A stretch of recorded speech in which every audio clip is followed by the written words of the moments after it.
Meus amigos, o tema que iremos abordar a partir deste momento é o seguinte: o avanço científico e tecnológico não salva o capitalismo da debacle.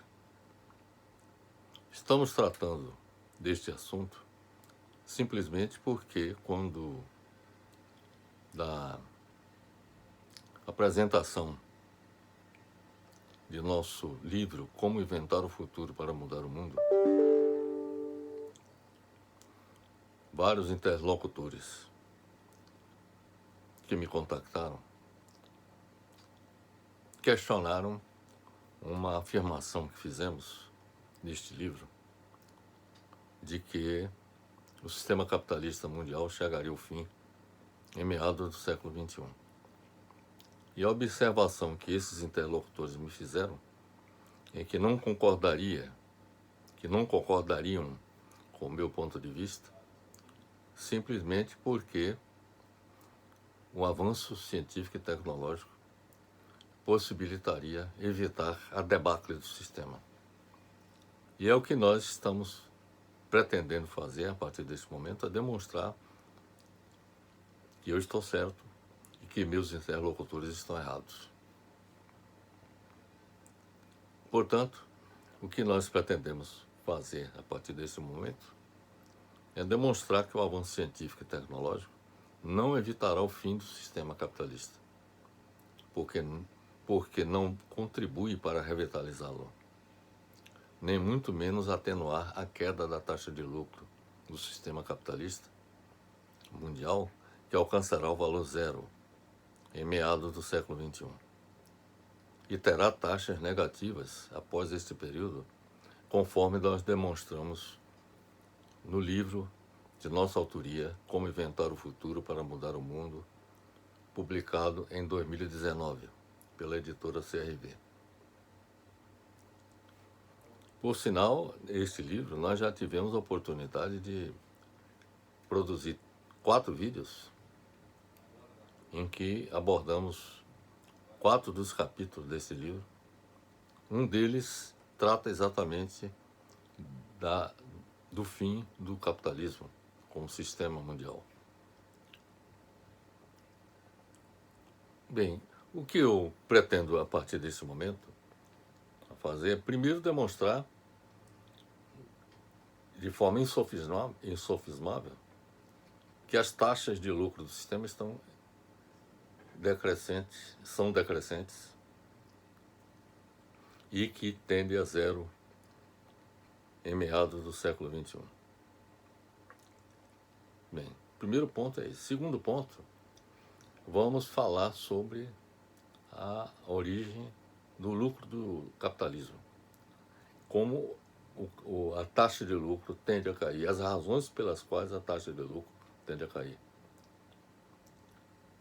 Sobre a evolução da taxa de lucro do sistema capitalista mundial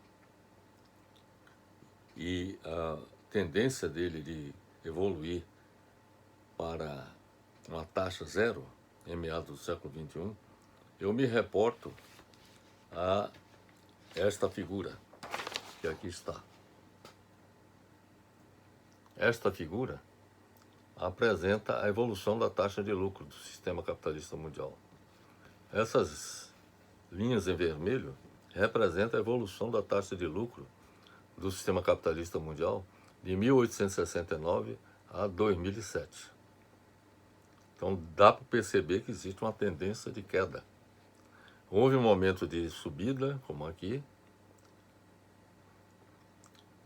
outro momento de subida aqui, mas o sistema apresenta queda, subida, e agora nós estamos enfrentando exatamente um período de queda que parece que a chance de haver uma retomada, uma volta do crescimento do produto, da taxa de lucro do sistema capitalista mundial é muito remota. Essa linha que está aqui em preto corresponde à média da taxa de lucro ao longo do tempo. Se nós projetarmos essa média lá para o futuro, nós constataremos que essa reta vai encontrar o eixo do X exatamente em 2059. Aliás, em 2057. Em 2057, quer dizer, a taxa de lucro do sistema capitalista mundial chegaria a zero. E essa reta que está aqui indicada no gráfico foi calculada com base no método dos mínimos quadrados da estatística. Se for calculando pelo método dos mínimos quadrados da estatística, nós vamos chegar à conclusão que em 2057 a taxa de lucro do sistema capitalista mundial tenderá a zero, alcançará o valor zero. E a partir daí as taxas seriam negativas, o que faria com que o sistema se tornasse inviável, porque nenhum capitalista investe em nenhum empreendimento sem que haja um retorno sobre o investimento que realiza. Bem, esta é a primeira conclusão que nós extraímos desses dados a respeito da evolução do capitalismo de 1869 a 2007. Um outro dado também importante diz respeito a esse gráfico, que trata da razão. Quer dizer, aqui é a taxa de lucro das corporações dos Estados Unidos. Aqui nós temos esse gráfico, que com dados de 1947 a 2007, e aqui você tem essas linhas achureadas que representam os valores da taxa de lucro das grandes corporações norte-americanas de 1947 a 2007, que mostra também uma tendência de queda. E aqui, esses valores aqui são valores nominais, ou seja, sem computar a inflação. Aqui são os valores deflacionados, aqui já computando a inflação. E aqui constata-se perfeitamente uma tendência de queda da taxa de lucro das grandes corporações norte-americanas. Projetando os valores, calculando a média pelo método dos mínimos quadrados, dos valores da taxa de lucro das grandes corporações norte-americanas, nós vamos chegar à conclusão de que essa taxa de lucro, projetando para o futuro, vai encontrar essa linha, esse eixo do X, essa linha vai encontrar exatamente a taxa zero, acontecerá em 2059. Então veja que existe uma convergência entre os cálculos que consideramos em 1869 a 2007 com os cálculos de 1947 a 2007 para as grandes corporações norte-americanas. Um outro dado também importante diz respeito à taxa de crescimento do produto bruto mundial. Se nós observarmos esse gráfico aqui são dados de 1961 a 2007. Nesse gráfico, você tem aqui a evolução da taxa de crescimento do produto bruto mundial, correspondente a vários períodos. E essa reta aqui corresponde à média, cálculo da média utilizando o método dos mínimos quadrados. Projetando essa reta para o futuro, nós vamos constatar que a taxa de crescimento do produto bruto mundial alcançará um valor zero em 2057. Quer dizer, então há uma convergência entre essas três informações. Primeiro, da taxa de lucro do sistema capitalista mundial, alcançará o valor zero em 2057. Da taxa de lucro das grandes corporações norte-americanas, que alcançará o valor zero em 2059. E da taxa de crescimento do produto bruto mundial, que alcançará o valor zero em 2057. Bem, isso significa dizer que o sistema capitalista mundial chegará ao fim em meados do século XXI. Esse gráfico não deixa dúvidas quanto a isso.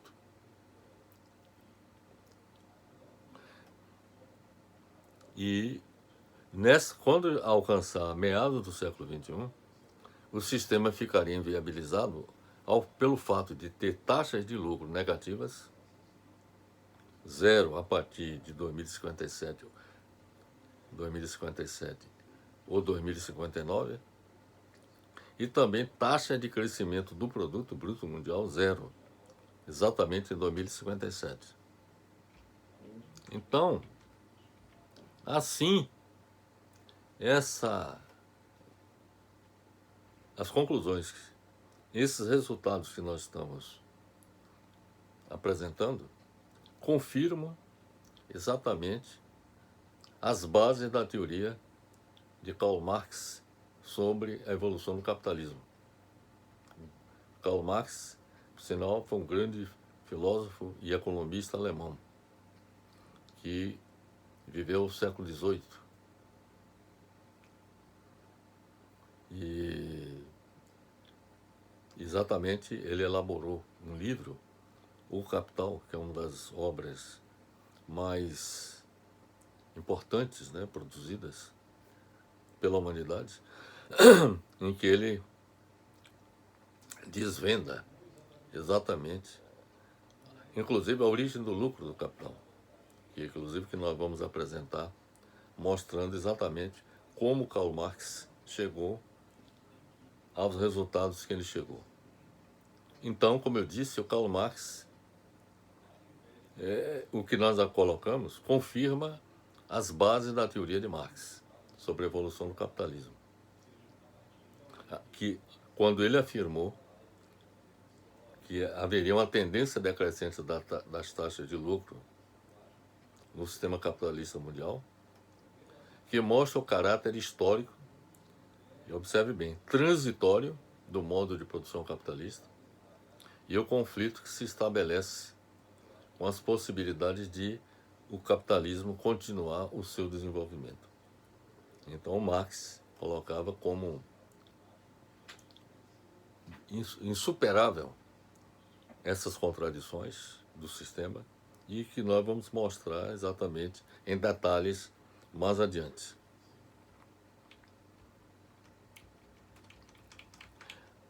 O que é que nós poderíamos de imediato colocar é o seguinte: quais as razões, aí eu faço a seguinte pergunta: quais as razões pelas quais existe uma tendência decrescente da taxa de lucro do sistema capitalista mundial? Quer dizer, nós constatamos que existe uma tendência de queda. Mas por que existe essa tendência de queda?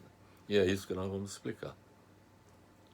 Karl Marx apresentou em O Capital estas razões que estão expostas a seguir. Nós vamos apresentar a seguir. De acordo com Karl Marx, o tempo dedicado pelo trabalhador na produção tem dois componentes. Um componente é o tempo socialmente necessário em que ele é remunerado para garantir sua subsistência e de sua família. E dois, o tempo de trabalho não pago, em que o capitalista recolhe o excedente de produção do trabalhador como lucro para seu negócio. A jornada de trabalho é dividida, portanto, entre trabalho socialmente necessário para a manutenção do trabalhador e de sua família e o trabalho excedente não pago pelo capitalista ao trabalhador.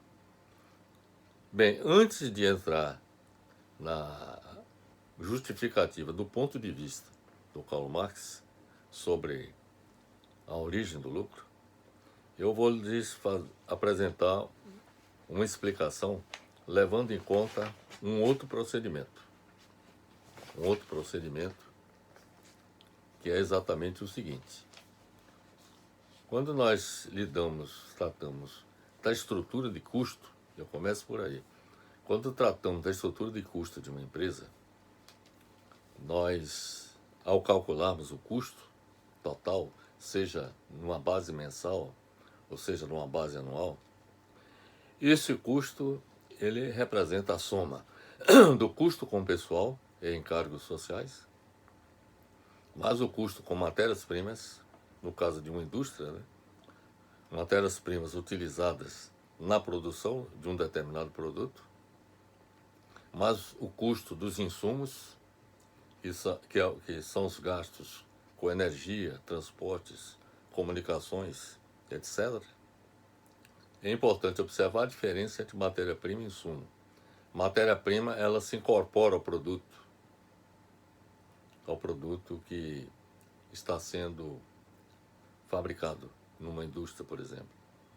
Já o insumo, ele não se incorpora ao produto, como é o caso, por exemplo, da energia, dos gastos com energia, com transporte, comunicações, etc. Um outro custo que é considerado na composição do custo total é o custo da depreciação das edificações, máquinas, instalações, veículos, etc. Então, cada uma desses itens, edificações, máquinas, instalações, veículos, tem um determinado valor, tem uma vida útil. Então, se você faz um cálculo numa base anual da depreciação, você divide o valor total de cada um desses itens, das edificações, onde se localiza a empresa ou a fábrica, por exemplo, o custo das máquinas, instalações, veículos, verifica qual for o valor, divide pela vida útil prevista, né, para cada um desses itens e se calcula para cada um desses itens o valor da depreciação. Esse valor é incorporado ao custo total na estrutura de custo da empresa. Além disso, tem o custo de manutenção, com a manutenção das instalações em geral. E esse custo da manutenção poderia ser até incorporado, por exemplo, em despesas gerais, que envolve a parte da administração, que envolve a segurança, por exemplo, gastos com a segurança, etc.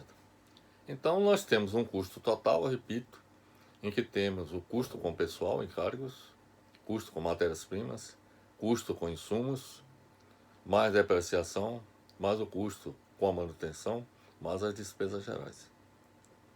Bem, essa é a parte referente ao custo da empresa.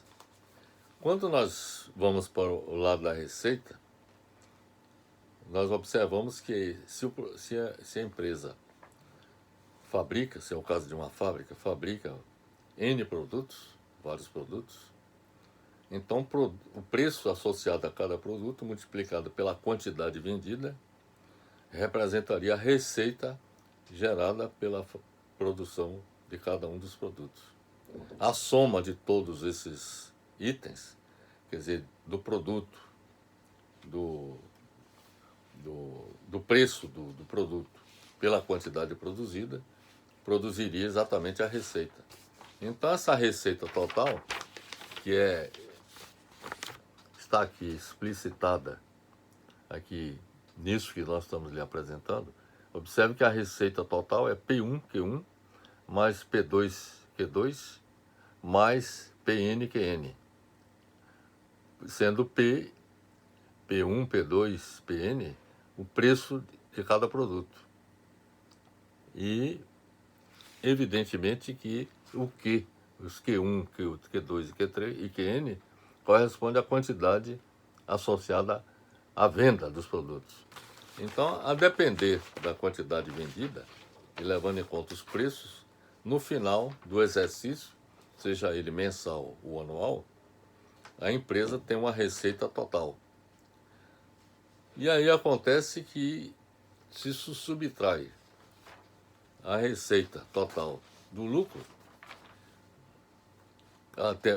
se subtrai a receita total do custo total, aí teremos o lucro total da empresa, gerado por todas as atividades, todos os produtos que ela fabricou, ou os serviços que ela ofereceu ao mercado. Esse lucro total, muita gente imagina que esse lucro ele é gerado pela venda. dos itens. Mas, na realidade, esse lucro é produzido internamente na empresa. Por uma razão muito simples. É que quando você subtrai o lucro total, no lucro total, a receita do custo total, a receita total do custo total, na realidade nós temos uma diferença que corresponde à mais-valia. A mais-valia representa exatamente a parcela que foi gerada pelos trabalhadores no desenvolvimento das atividades. Por que é que nós afirmamos que os trabalhadores é que são responsáveis pelo lucro gerado pela empresa? Que, no caso, o Marx chamou de mais-valia. Simplesmente porque, se nós levarmos em conta que as matérias-primas, elas por si só, elas não geram valor adicional. A matéria-prima não gera valor adicionado no processo da venda. Como também os insumos de energia, transporte, comunicações.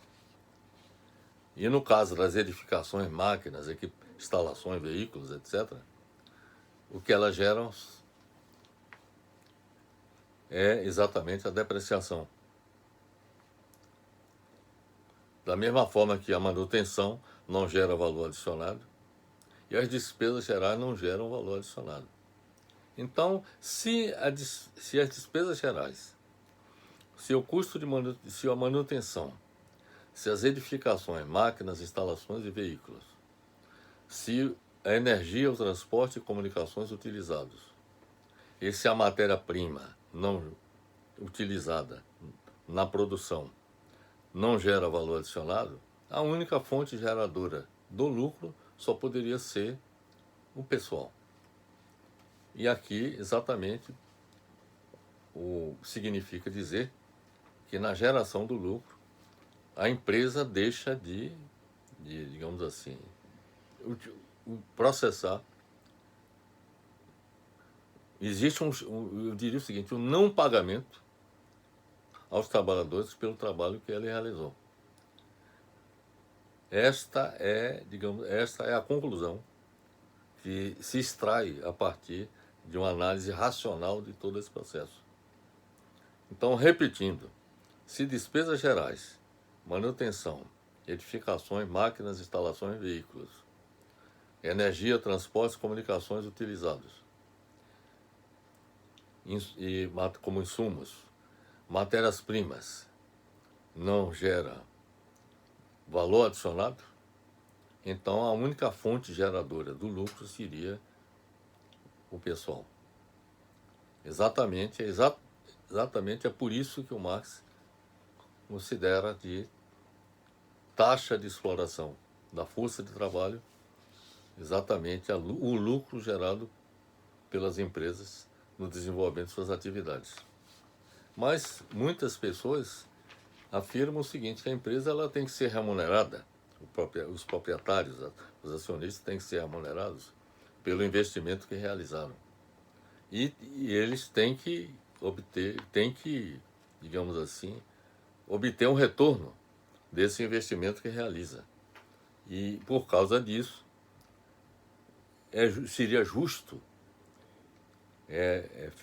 efetivamente obter esse lucro nesse processo. A questão que se coloca basicamente é a seguinte, nós não estamos aqui para discutir se é justo ou não, digamos assim, um empresário, o empreendedor, obter lucro em suas atividades. Mas o que estamos aqui demonstrando é exatamente qual é a fonte geradora do lucro. Porque o lucro não surge do nada. Esse é um fato objetivo que nós estamos demonstrando. E a única fonte de lucro que existe é exatamente o resultado do não pagamento parte das horas alocadas pelos trabalhadores em geral da empresa. É esse o ponto que é importante observar. Mas isso daqui utilizando um procedimento diferente do que foi ela é adotada por Karl Marx. E agora nós vamos mostrar como Marx procurou demonstrar a sua tese. Segundo eu lhes falei, o Marx afirma que a jornada de trabalho é dividida em trabalho socialmente necessário para a manutenção do trabalhador e de sua família e o trabalho excedente não pago pelo capitalista ao trabalhador. O que interessa ao capitalista é o lucro, é claro, e a busca por maiores taxas de lucro. Ele precisa saber se o valor que legalmente deixa de pagar a seus trabalhadores, a mais-valia, é superior ao capital que investe em capital constante e capital variável, sendo o capital constante, segundo Marx, o custo da maquinaria, de matérias-primas, de insumos, como a energia, utilizado na produção do bem ou serviço, e o capital variável é a compra da força de trabalho dos trabalhadores sob a forma de salários. Vou lhes mostrar aqui o seguinte, que, de acordo com Karl Marx, a taxa de lucro do capitalismo é representada por essa forma. L é o lucro, M representa a mais-valia, exatamente a parcela do trabalho não pago pelo capitalista, dividido por K, que representa o custo do uso da maquinaria, gasto com insumo de energia, etc. E mais V, esse V representa o total de salários pagos aos trabalhadores. Então, você dividindo a parcela do trabalho não pago, que é M, pelo custo de maquinaria, das matérias-primas, dos insumos, maquinaria, matérias-primas e insumos estão embutidos no K. Enquanto que o V que está tudo isso no denominador, o V corresponde ao total dos salários pagos. Então, em outras palavras, aqui esse denominador representa o custo total da atividade produtiva, quer dizer, dividindo exatamente a parcela do lucro do sistema, digamos assim, da empresa, M, pelo custo total, quer dizer, o lucro total dividido pelo custo total corresponderia à taxa de lucro de acordo com a teoria proposta por Marx. Então, a taxa de lucro, repito, é a relação entre o lucro total obtido, que corresponde ao M, que é a mais-valia, segundo a nomenclatura dada por Marx, dividido pelo custo total, que aí é representado por K mais B. Bem, a taxa de mais-valia, por sua vez, representa a relação entre o lucro total, a taxa de mais-valia representa a relação entre o lucro total, que é M, a taxa de mais-valia é M'. M representa representa a mais-valia, ou seja, o lucro obtido pela empresa, dividido pelo gasto com salários. Então, isso representa a taxa de mais-valia. Quer dizer, o lucro da empresa, ou seja, a parcela do trabalho não pago, dividido pelo total de salários pagos aos trabalhadores. Bem, desenvolvendo esta forma, substituindo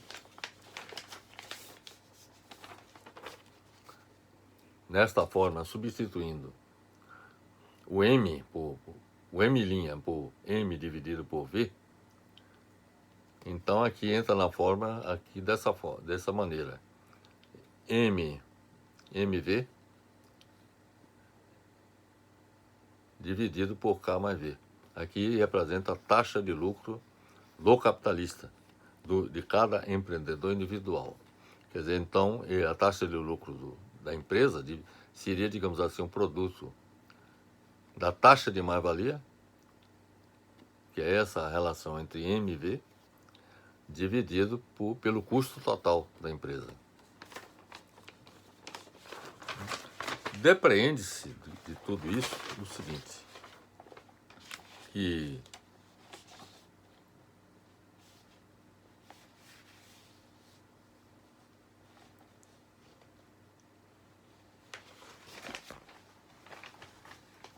a relação que nós temos, a taxa de lucro representada por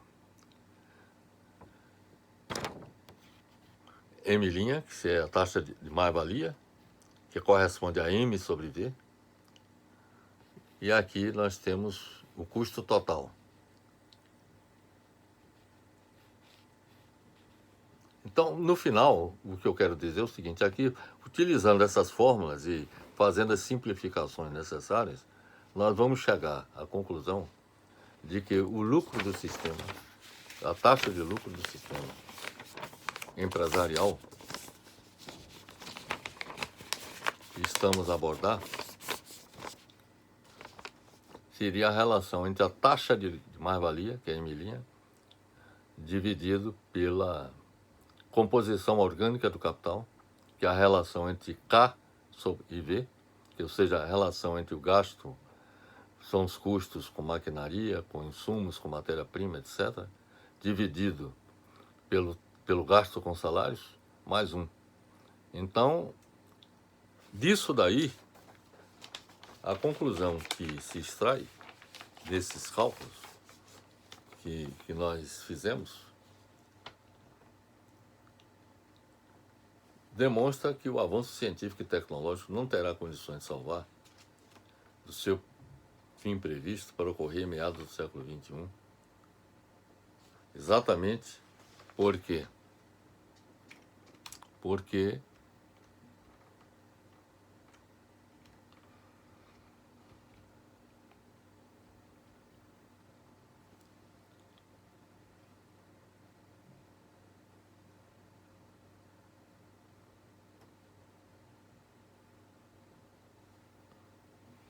a taxa de lucro, o L maiúsculo que nós apresentamos, é proporcional à taxa de exploração do trabalhador, inversamente proporcional à composição orgânica do capital. Para maximizar o lucro, é isso que eu quero deixar bem claro, o capitalista busca aumentar a mais-valia, isto é, o trabalho excedente, reduzir o salário dos trabalhadores e aumentar a composição orgânica do capital com o aumento do capital constante, isto é, com o uso de novas tecnologias. O que eu quero dizer é o seguinte, é que no cálculo da taxa de lucro, no numerador do cálculo, aparece exatamente a taxa de mais-valia. Essa taxa de mais-valia, quer dizer, para a taxa de lucro crescer, é necessário que essa taxa de mais-valia, que aparece no denominador da equação, ela cresça. Então, isso significa dizer que a taxa de exploração para o capitalista maximizar o lucro, o capitalista tem que buscar aumentar a mais-valia, ou seja, o tempo de trabalho não pago. Isto é, o trabalho excedente, aumentar o trabalho excedente. E é por isso que uma das estratégias adotadas pela empresa é exatamente aumentar a jornada de trabalho.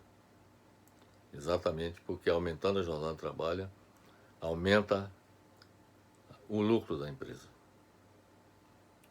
E aumentar a composição orgânica do capital significa aumentar o capital constante, que na opinião de Marx significa promover o uso de novas tecnologias, como por exemplo a automação.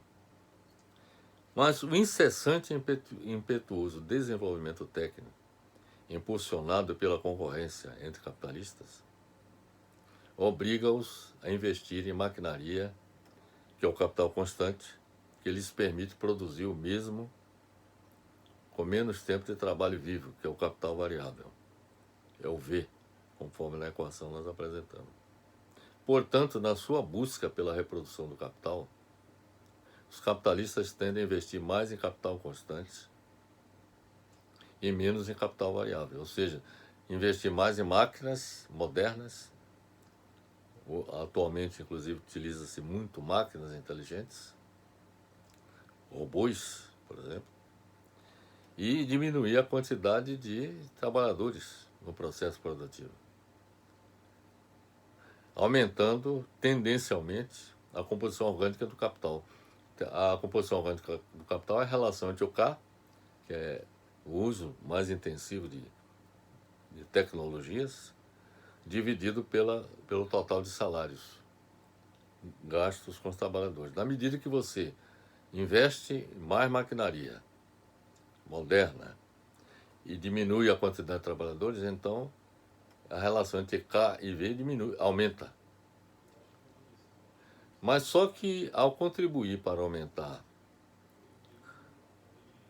esse denominador da equação da taxa de lucro, ao aumentar o denominador, isso significa uma redução da taxa de lucro, que é isso que explica a razão pela qual a taxa de lucro do sistema capitalista mundial apresentar tendência declinante ao longo do tempo.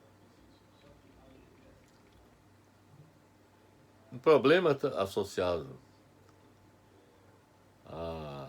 ao uso intensivo de tecnologia no processo produtivo significa, digamos assim, o aumento do desemprego, como uma das consequências desse processo.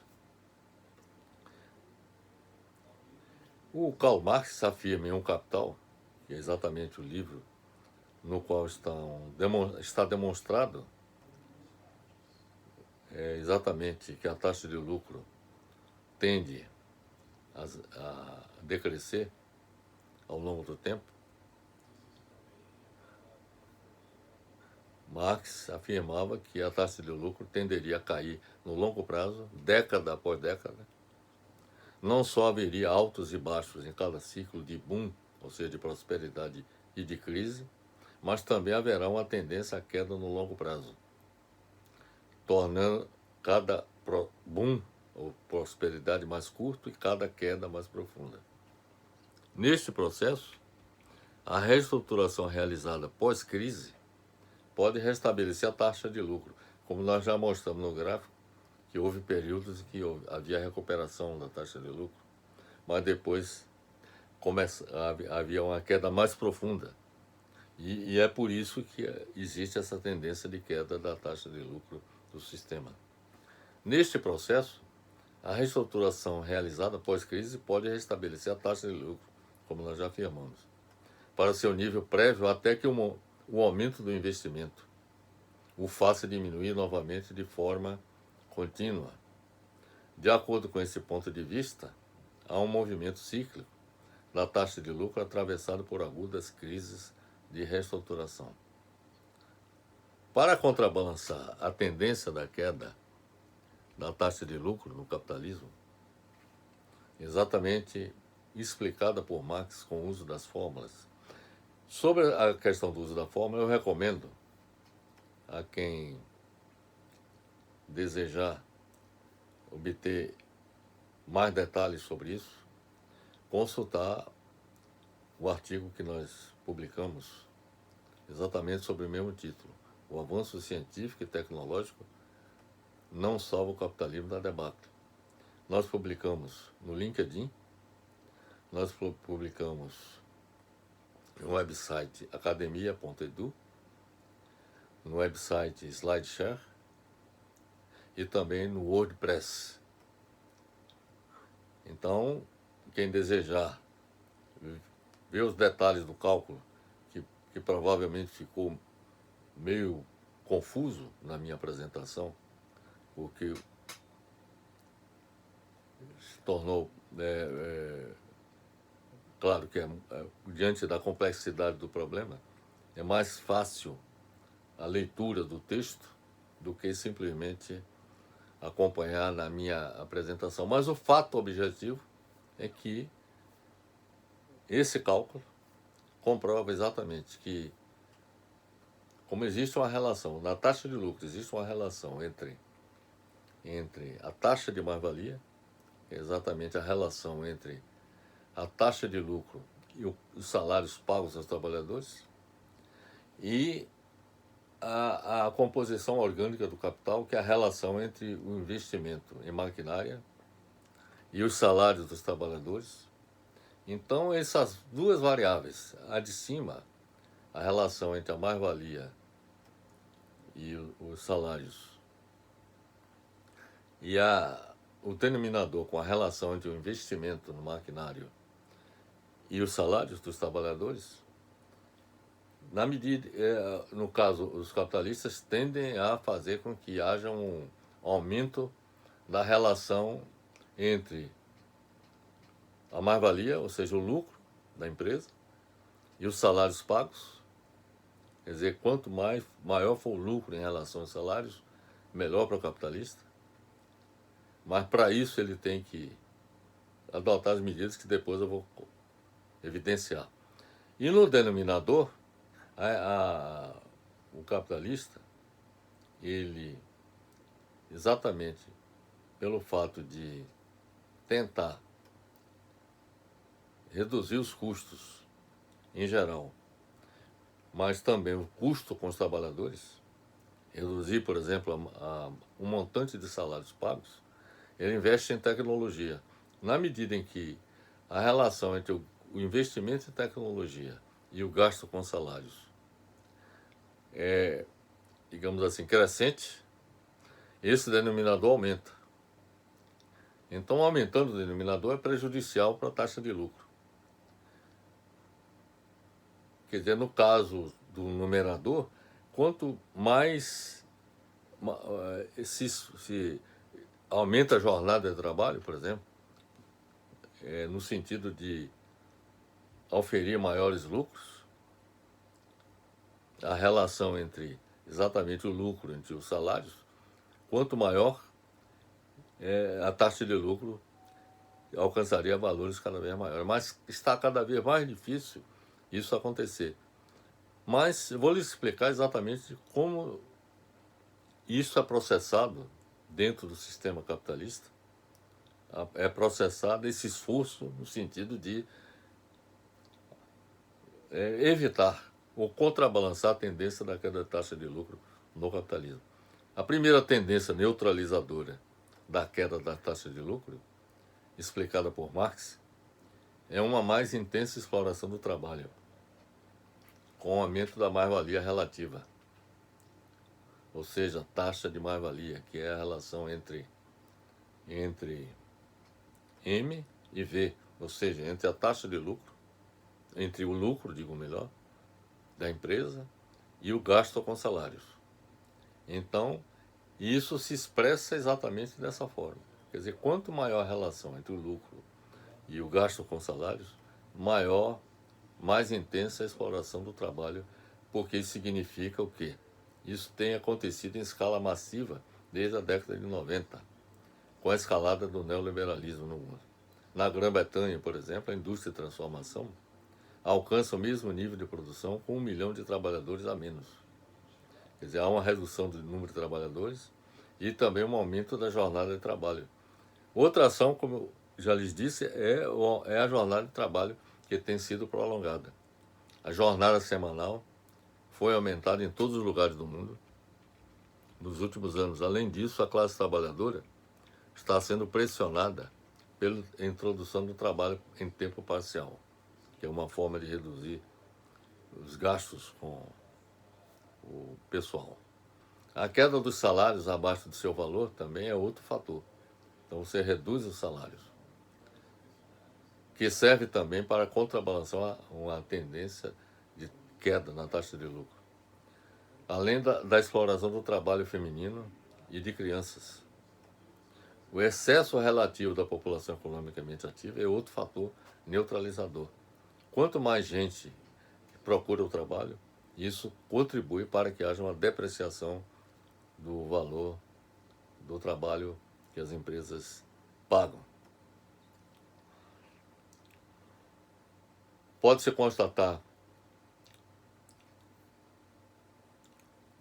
também o crescimento em massa do desemprego em todo mundo, que agora se tornou uma característica permanente, que serviu para rebaixar os níveis salariais, como já falei, para baratear o custo da força de trabalho, além de aumentar o tempo de trabalho excedente, isto é, a mais-valia para os capitalistas.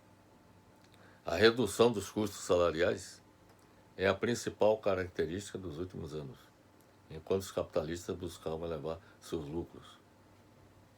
Bem, o barateamento do capital constante, ou seja, do investimento em maquinaria, por exemplo, é outro fator-chave no processo de neutralização da tendência de queda da taxa de lucro no sistema capitalista mundial, como a elevação da produtividade do trabalho, que serve para baratear o capital constante, né? Exatamente o que está associado ao investimento, ao gasto com maquinaria, né? Que é transferido ao processo de produção, apesar do aumento constante do seu volume, né? Nos últimos 30 anos, temos visto uma queda dramática no valor dos componentes do capital constante, ou seja, do que está associado ao uso de novas tecnologias. Há uma queda significativa no preço por exemplo, de chips de computador, por exemplo, que barateou os computadores, que são parte do capital constante usados extensamente na economia. A China tem sido uma fonte de mercadorias baratas que inunda o mercado mundial. Essas mercadorias baratas sob a forma de capital constante ajudaram a aumentar a taxa de lucro no capitalismo nas últimas 3 décadas. O comércio exterior é também um outro meio para baratear os elementos do capital constante, ou seja, de máquinas, equipamentos, etc., bem como para introduzir mercadorias baratas no exterior, o que mais uma vez serve para reduzir o custo da força de trabalho. O investimento de capital em países estrangeiros é outro caminho que foi adotado para contrabalançar a tendência da queda da taxa de lucros, onde a composição orgânica do capital é mais baixa, ou seja, onde os gastos associados a máquinas e equipamentos, energia, insumos em geral, é mais baixo, rende também uma mais elevada taxa de lucro e um aumento da taxa de lucro média dos que se engajam no comércio externo. Outra forma de atenuação da queda da taxa de lucro no capitalismo foi a expansão do mercado mundial, com a globalização, que permitiu um aumento massivo no investimento, na produção e nas vendas. Houve um aumento massivo na exportação de capital.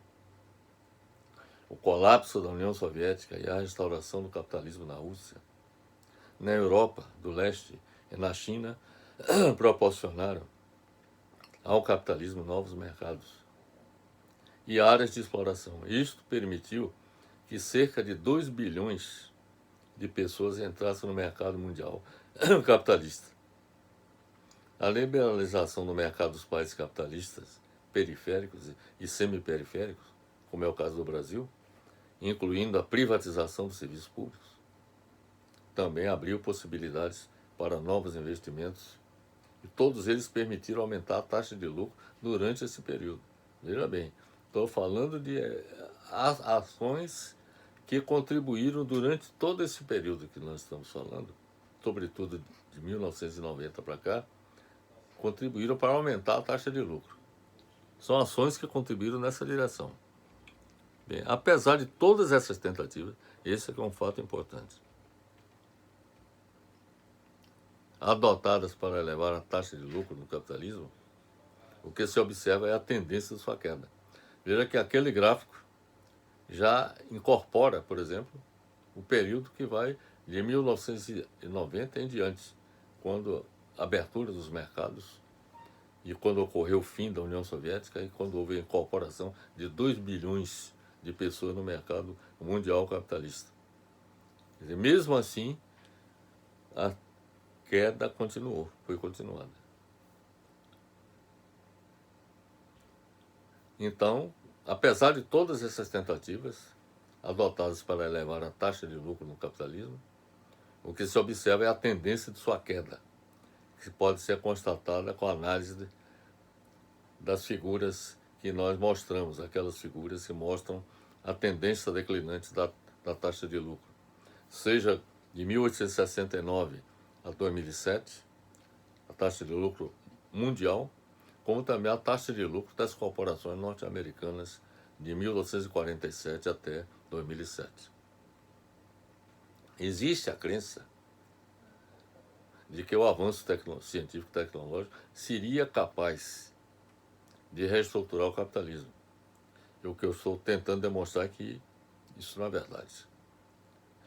Existe a crença ainda, algumas pessoas acreditam nisso, que o avanço científico e tecnológico seria capaz de reestruturar o capitalismo para impedir o seu fim, ao fazer com que os processos produtivos do futuro se caracterizassem por apresentar instalações repletas de robôs e um elevado grau de automação, além de estarem devidamente organizados em torno da tecnologia, do computador, que integraria por softwares especialmente desenvolvidos praticamente todas as atividades. O avanço científico e tecnológico, repito, não terá condições de salvar o capitalismo no seu fim, previsto para ocorrer em meados do século XXI. Pelas razões seguintes. Já lhes falei que a taxa de lucro no capitalismo é calculada relacionando a taxa de mais-valia, que é a relação entre o lucro obtido e os salários dos trabalhadores, e tendo como no denominador a soma da composição orgânica do capital mais um, em que a composição orgânica do capital corresponde à relação entre o custo do uso de maquinaria dividido pelos salários pagos aos trabalhadores. O que eu quero dizer é o seguinte, é que a automação, que é uma das estratégias que objetivaria exatamente fazer com que o capitalismo não chegasse ao seu fim, a automação contribui para aumentar significativamente exatamente o capital constante, com os investimentos em máquinas e instalações automatizadas, e reduzir significativamente o V, ou seja, o gasto com salários, com a queda vertiginosa da mão de obra e do dispêndio com salários, o que faz com que a composição orgânica do capital, eu já lhes falei que a relação entre o gasto no processo produtivo com o uso de máquinas, equipamentos, insumos, energia, etc., etc., se eleve bastante. Esta situação faz com que o denominador da taxa de lucro seja elevado significativamente, com um aumento tanto de, digamos assim, dos gastos associados à maquinaria, energia, insumos em geral, em relação ao gasto com salários. E, na medida que há uma redução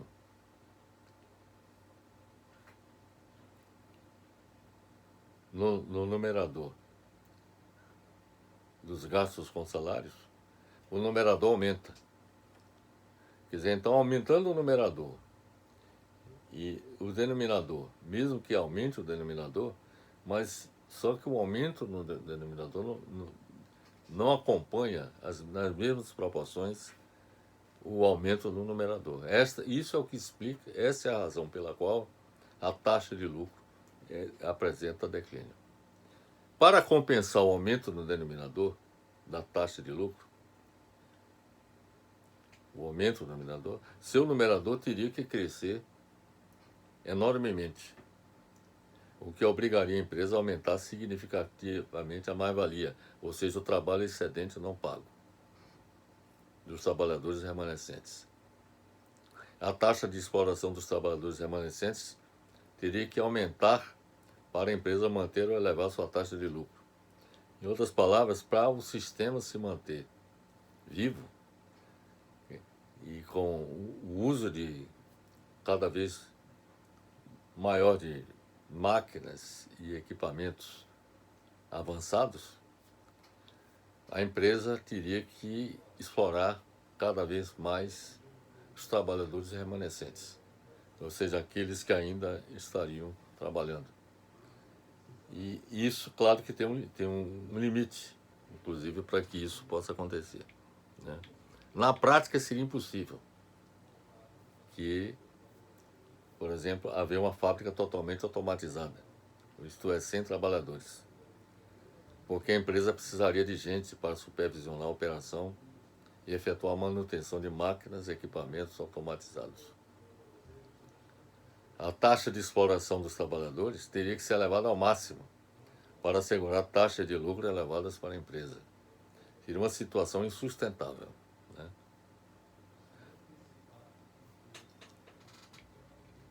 Constata-se, pelo que acabamos de falar, que a automação é positiva para o capitalista, porque passaria a enfrentar seus concorrentes de forma mais competitiva.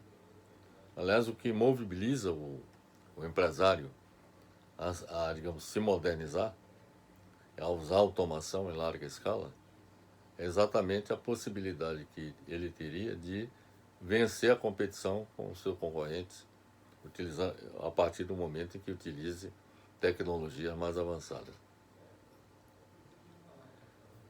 Que além de que proporcionaria, entre outras vantagens, o aumento de sua produtividade e redução de seus custos. No entanto, seria extremamente negativa para o capitalista, porque tende a reduzir a taxa de lucro do seu negócio, conforme nós procuramos demonstrar.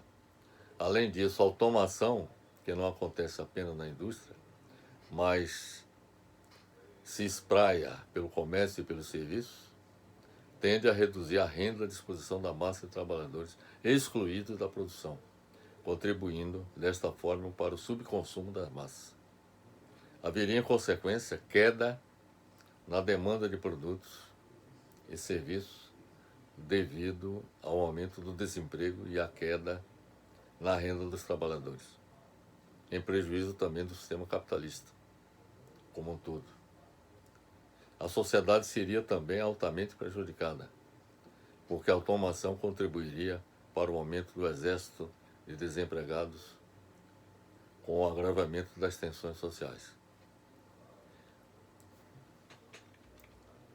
É importante observar que os processos produtivos automatizados e robotizados significam o emprego de cada vez menos gente.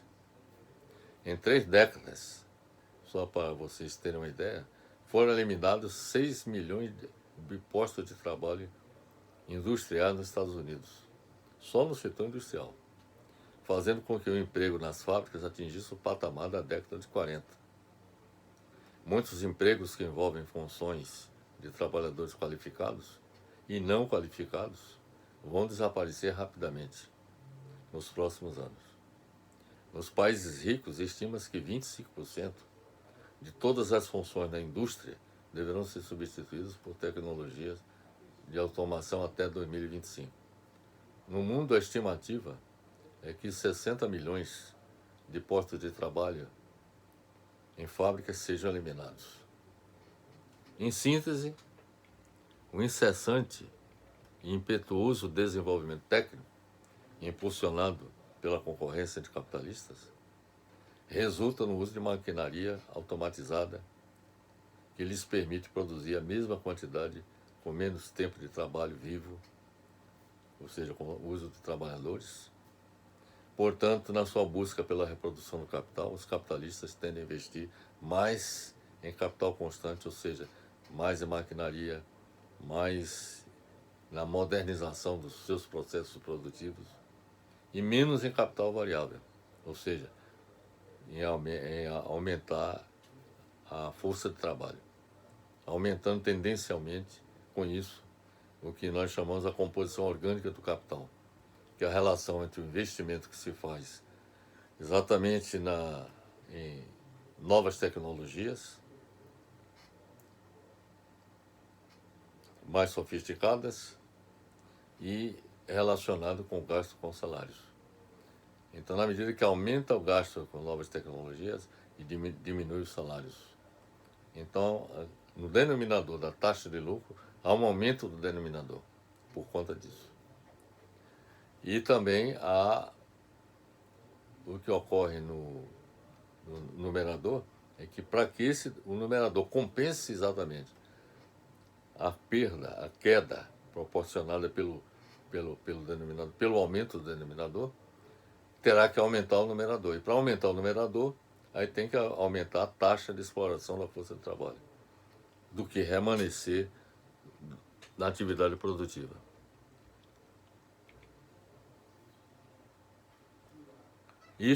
Tudo isso faz com que haja uma tendência de queda da taxa de lucro. A principal conclusão que nós podemos extrair de tudo isso que acabamos de falar, relacionada com o avanço científico e tecnológico aplicado à atividade produtiva, seja ela na indústria, seja ela no setor de serviços, é de que ela colaboraria no sentido de comprometer não apenas os interesses do capitalismo. É um paradoxo. Mas o avanço científico e tecnológico prejudicaria bastante o próprio capitalismo, que faria com que houvesse uma queda, um aumento da tendência de queda da taxa de lucro do sistema. Mas também da sociedade, porque provocaria um desemprego em massa. Isso dá para perceber o seguinte, é que diante desse fato, de um avanço tecnológico, levar ao fim do capitalismo e provocar no seio da sociedade o aumento do desemprego em massa, comprometendo, digamos assim, a vida das pessoas, das famílias em geral. Diante disso, a conclusão que se extrai é o seguinte, que avanço tecnológico, científico e tecnológico só tem viabilidade em uma sociedade que não persegue o lucro. Essa é a conclusão que nós podemos extrair disso. E uma sociedade que não persiga o lucro e que privilegie os interesses da sociedade como um todo. Ou seja, no sentido de assegurar o emprego das pessoas, porque aí o objetivo da produção numa nova sociedade, numa sociedade que nós podemos chamar de estado de bem-estar social, seria exatamente um estado de bem-estar social, digamos assim, de nível elevado, extremamente elevado, seria exatamente a sociedade em que a atividade produtiva se realizaria com o objetivo de gerar um emprego para os trabalhadores em geral. Já no caso do capitalismo, além de comprometer os interesses do capital, compromete os interesses da sociedade. Então, essa é uma conclusão que se extrai de tudo isso. O avanço científico e tecnológico não evitaria, portanto, o fim do capitalismo em meados do século XXI. Esta é a conclusão que nós chegamos. Espero que tenha sido esclarecedor. E se desejarem maiores esclarecimentos sobre tudo aquilo que falamos, seria importante fazer a leitura do artigo que nós publicamos, como já lhes disse, nos websites academia.edu SlideShare, WordPress e LinkedIn. Meus amigos, agradeço pela atenção e um grande abraço.